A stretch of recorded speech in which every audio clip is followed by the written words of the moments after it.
I give the floor to Mr. Ramiz Alakbarov. You have the floor. Very much. Madam President, members of the Security Council, today's briefing is focused on the Secretary General's quarterly report on the implementation of the Resolution 2334 as circulated to Council members last week. Since the 12th June cutoff date for the written report, the situation across Israel and the occupied Palestinian territory in Gaza and the West Bank, including East Jerusalem, remained volatile. Israeli airstrikes and military operations have continued across Gaza, resulting in further fatalities and bringing the total killed since the ceasefire to over 1,000, according to the Gaza Ministry of Health. Israeli forces continue to expand the scope of their territorial control in Gaza and the extension of areas requiring coordination in humanitarian operations. Israel has said that it currently controls approximately 70% of the Gaza Strip. This encroachment of areas under Israeli control is reducing the space available to civilians. Palestinians in Gaza are concentrated in increasingly limited areas, living amid insecurity and violence. As the Emergency Relief Coordinator briefed this Council on 18 June, since the adoption of the Security Council Resolution 2803, there have been improvements in the humanitarian situation in Gaza. The share of households going to bed hungry dropped from 92 to 36%, and humanitarians were able to expand provision of water, health, and education services.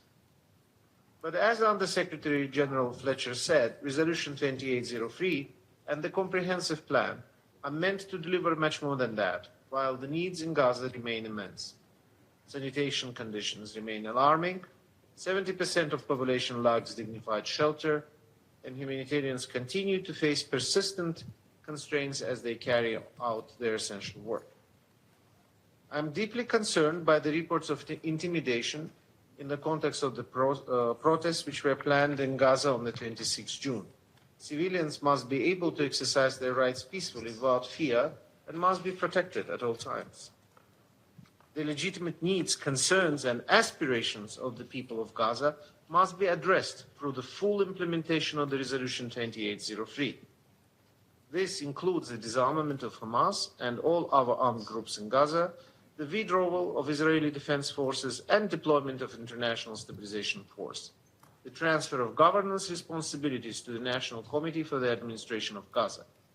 In coordination with Palestinian Authority, the UN is ready to support the committee in providing critical public services and in laying the groundwork for reconstruction to restore dignity, improve living conditions, and offer hope for the future. I welcome last week's joint visit to Gaza by Greek Orthodox Patriarch and the Latin Patriarch of Jerusalem. Amid ongoing deprivation and suffering, their visit sends a timely signal of peace, tolerance, and dignity for all. Meanwhile, the situation in the West Bank, including East Jerusalem, continued to deteriorate. Israeli military activity continued in and around the refugee camps in Jenin and Tulkaram in the northern West Bank, resulting in the evacuation and displacement of Palestinian households, including refugee families. This activity, including the reported establishment of an Israeli military post in Jenin, remains especially concerning as it taking place in Area A, which falls under Palestinian Authority's civil and security control. On 17 June, Israeli authorities reportedly approved the expansion of a building used as a yeshiva in Hebron H2 area. The approval followed the transfer of planning authority from the Hebron municipality to the Israeli civil administration, in line with Israeli Security Cabinet decision of 8 February. Yesterday, 28 June, the indemnity waiver issued by the Israeli Ministry of Finance permitting corresponding banking relations between Israeli and Palestinian banks was extended for another 2 weeks until 12 July. On 14 June, President Abbas issued a decree amending the General Elections Law. Among other changes, the decree increased the number of seats in the Palestinian Legislative Council, lowered the electoral threshold for winning seats, and required the inclusion of at least one woman among every 3 candidates on the list.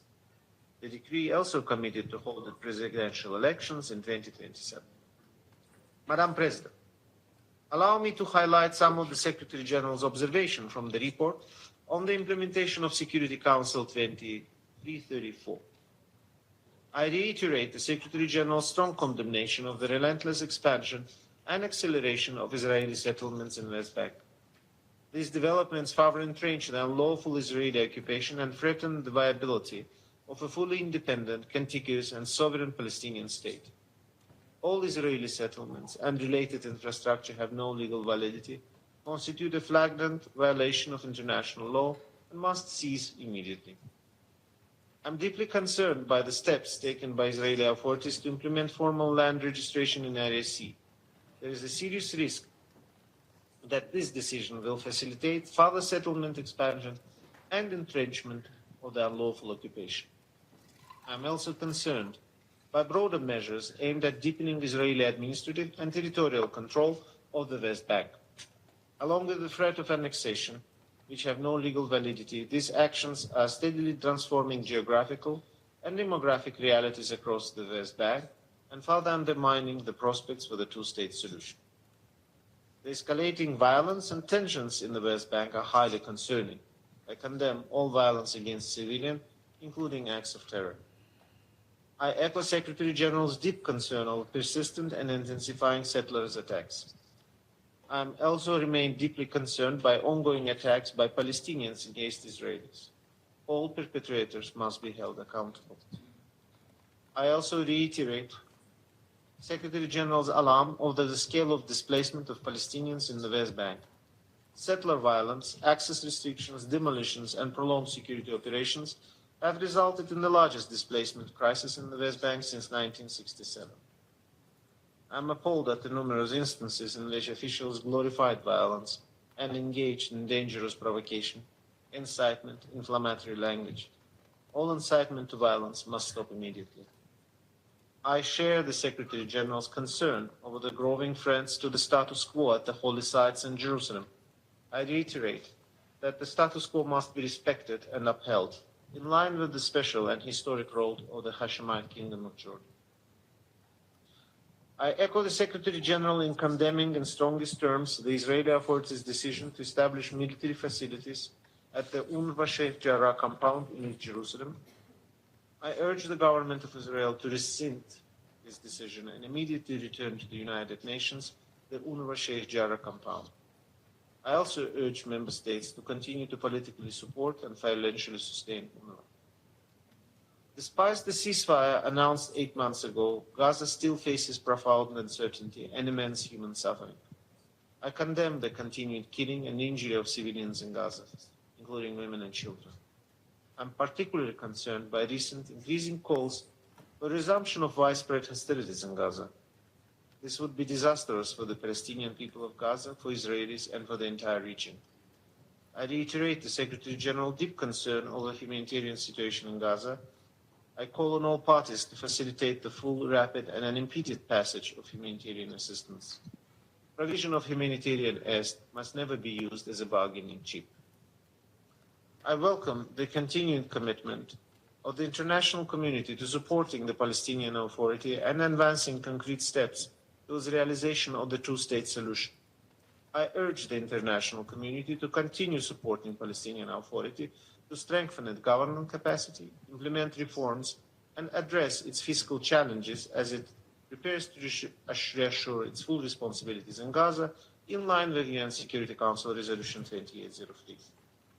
I join the Secretary General in reiterating the strong commitment to the supporting Palestinians and Israelis in ending the occupation and resolving the conflict in line with international law, relevant United Nations resolutions, and bilateral agreements in pursuit of the vision of the two states, Israel and a fully independent, democratic, contiguous, viable and sovereign Palestinian state of which Gaza is an integral part, living side by side in peace and security within secure and recognized border on the basis of the pre-1967 line, with Jerusalem as the capital of both states. Madam President, and thank you and the members of the Council for your attention.